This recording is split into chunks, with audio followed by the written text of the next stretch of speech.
All right, go ahead and pause the video and try this one out. Got y is greater than or equal to 3x, and 3x plus y is greater than or equal to 3. All right, well, let's go ahead and give this first one a graph. That one looks pretty easy. It looks like I'm gonna have to solve the second one though, right? And get y alone to get slope-intercept form. So let's do this one really quick. Y is greater than or equal to 3x. Remember, that's really gonna be 3x plus 0. So my y-intercept, where I begin, is at 0. My slope will be 3. So let's go ahead and try that out, starting at 0, 0. And 3 over 1 is my slope, so rise 3, run 1, or run 1, rise 3. And same direction this way, though. Let's see. Here we go. All right, well, let's ask ourselves, does this get a solid line or a dotted line? It has the equal to, so that means that the line is included. That means it's going to get a solid line. Close enough up there. Use that straight edge to make a nice straight line. And then lastly, where do we shade? Well, it says that y is greater than, so greater is above the line. And if we were to think about using Xavier here to skate this line, it might be kind of daring, but he could walk or skate down this side right here. That means it would be above the line. Down here, he'd just fall straight down. He's below. So above is greater. So let's shade up here real quick. And now let's go and look at our other inequality. Our other inequality is 3x plus y is greater than or equal to 3. The only tricky part about this is that we have to get y alone. It doesn't have a coefficient to get rid of, but it does have a constant to get rid of. So let's subtract that off of both sides. 3x minus 3x is 0, and that leaves me with y is greater than or equal to negative 3x. That's it. 3 over there? Yep, plus 3. Cool. Let's graph this, because I have to start or begin at 3 and move with negative 3 or negative 3 over 1. Begin at 3. And then I have a slope of negative 3 over 1. So we're going to rise negative 3, run 1. So let's run 1, 1, 2, 3.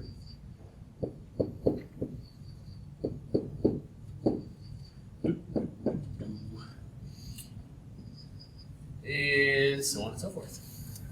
Don't get in the habit of going to a solid line right away. We do still need to ask ourselves that. This does say that y is greater than or equal to, which means the line is a solution. It's including our solutions here. So we will get a solid line. And let's see here, y is greater than, so that's going to be above the line. Kind of check where you can walk, what side you could walk or climb. That would be this side. Down here, we just fall straight down, so that's below the line.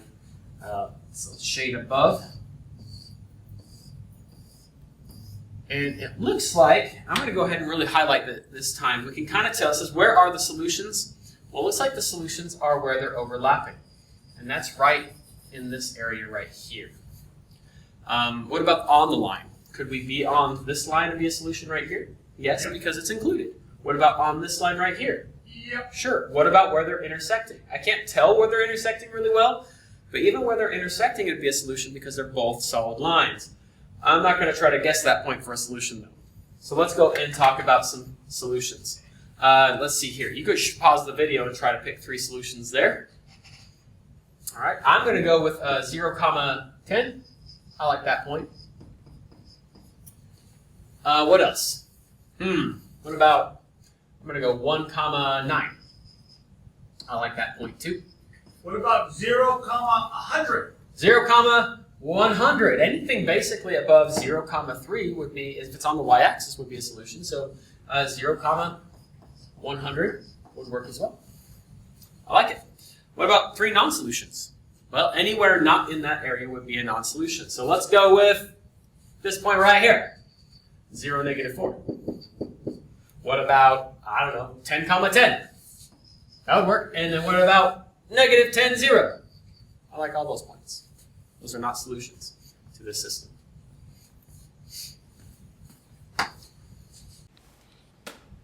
Hey everybody, okay, so we're going to do another little thing on the systems of equations, and we're going to show you a little added part of it, this which you'll see on the test, and this is sort of a more in-depth view of it. But we have a system of equations and we need to graph them, and so that means that we need to put them in the form y equals mx plus b, which this is not currently in. So this is my goal. So I need to take one of these equations and put it in the slope-intercept form. And so I always start off by circling the inequality sign. And to get it in this form, to graph it, I need to get y alone. So basically, this is like a literal equation where I want to get y alone. So that makes -2 my coefficient and 4x my constant. And I need to get y alone, so I'm going to go 2, 1, 0 to solve. So I subtract 4x, because that's my constant. If I do it to one side, I do it to the other. And 4x minus 4x is 0. And then I get -2y. And the inequality sign does not change because it's multiply or divide by negative. And then I go 2 minus 4x. Well, they're not like terms, so I can't add or subtract them. But which one do I want first? Well, variables usually go first. So we're going to go -4x plus 2. And then we're like almost there, but y still is not alone, so I go on to get rid of the coefficient. The coefficient is -2. Now I've done something. I'm dividing by -2. -2 divided by -2 is 1. -4 divided by -2 is 2x. And 2 divided by -2 is -1. Now, I multiply or divide it by a negative, so I need to flip my sign. So now I have my inequality. Y is less than or equal to 2x minus 1. So that's my first inequality, but I'm not done. So I'm going to put this to the side here, and I'm going to go to the next inequality. The next inequality is -x plus y is greater than -5. Again, I want it in the form y equals mx plus b. It's not currently there, so again, I'm going to circle the inequality sign. I'm going to circle the variable I'm talking about. I want to get alone, y.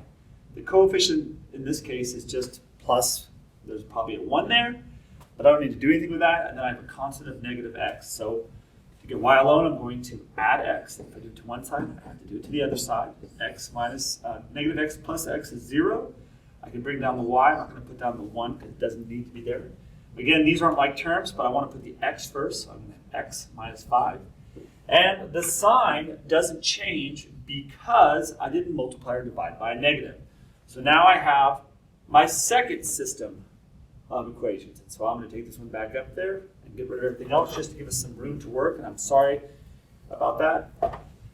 And now I have my new systems of equations. I have these two systems of equations that I'm moving together, and I need to graph these. All right, to graph them, remember we have B is begin, and M is move. And so on this first equation, my begin is -1, which is the point 0 comma -1, and my move is 2, which is the same as 2 over 1. So to graph that, I start at -1, 0, -1, and then I'm going to move by going up 2 over 1. And then from that point, I'm going to move again and again, and we can fast forward this. And again, I'm going to do the opposite direction all the way through. And then I look now and say my inequality had a less than sign or equal to. Equal to means I'll make a line because it's included. And now I'm saying, okay, what is facing towards the y? Is it a mouse or a gator? This is a mouse, so a mouse is less than. That's the side that you cannot walk on or skate on. So if I'm looking, that's this side, so I'm going to be shading below. So I'll shade below. And I'm going to do nice clean lines so it's easy to spot and see. Now, I got to grab the other one. Again, I need a begin and a move. My begin on this one is a -5, so it's the point 0 comma -5. And my m, well, there's no m, so it must be a 1, so my m is 1, which is the same as 1 over 1. So I'm going to begin at -5, 1, 2, 3, 4, 5, and I'm going to move up 1 over 1, up 1 over 1. Yes or no? Yes. Yes. Cool. Up 1 over 1, up 1 over 1, up 1 over 1, all the way across my graph. And I have to go the opposite direction as well, which I noticed I didn't go all the way down before. So I'm going to keep going. fill it from the other graph too. I'm going to go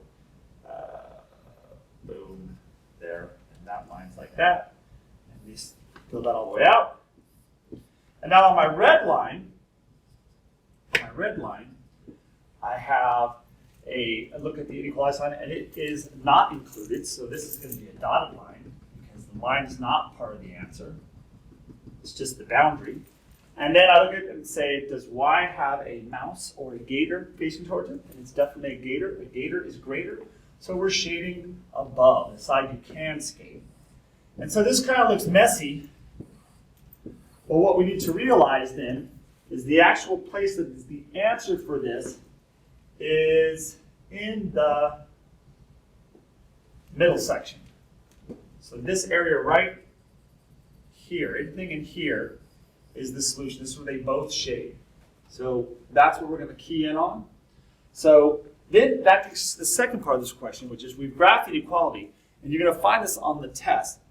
It's going to say, okay, so select all the ordered pairs that are solutions to the system of inequality. And so there's a lot of ways you could have done this. You could have gone into each of these inequalities and put these ordered pair into each one and see if they work.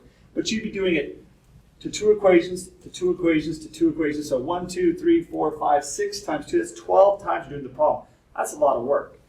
What you can do instead is once we've graphed it, just check. Let's go to this first point.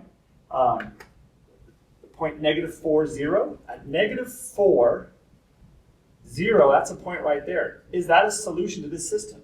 While it works for the red one, it does not work for the green one. So this is not a solution. Then I go to -5, -2. Again, that is a solution to the red, but is it a solution to the green? The answer is no. So that is not a solution. Then I go to 0, -4, 1, 2, 3, 4. Oh my, that's right in that middle of that shade section. So this is a solution, so I check that one. Then I go to 0, 2. Again, that's a solution for the red, but not a solution for the green, so this is not. Then I would go to 5, 3. So 1, 2, 3, 4, 5. 1, 2, 3. That is right in the middle of the shaded area for both. So that makes this a solution. And then finally, 10, 10. Guess what? That is definitely in the shaded area, so this is also a solution. So you have to go through and check. The biggest mistake people make is that they mix up their x and their y's. On the test, you might have a question that has 10 things you have to check, and maybe 3 of them work, maybe 2 of them work, maybe 8 of them work, but you have to check each one. So go ahead and try the 2 activities beneath this one, and we'll see you later.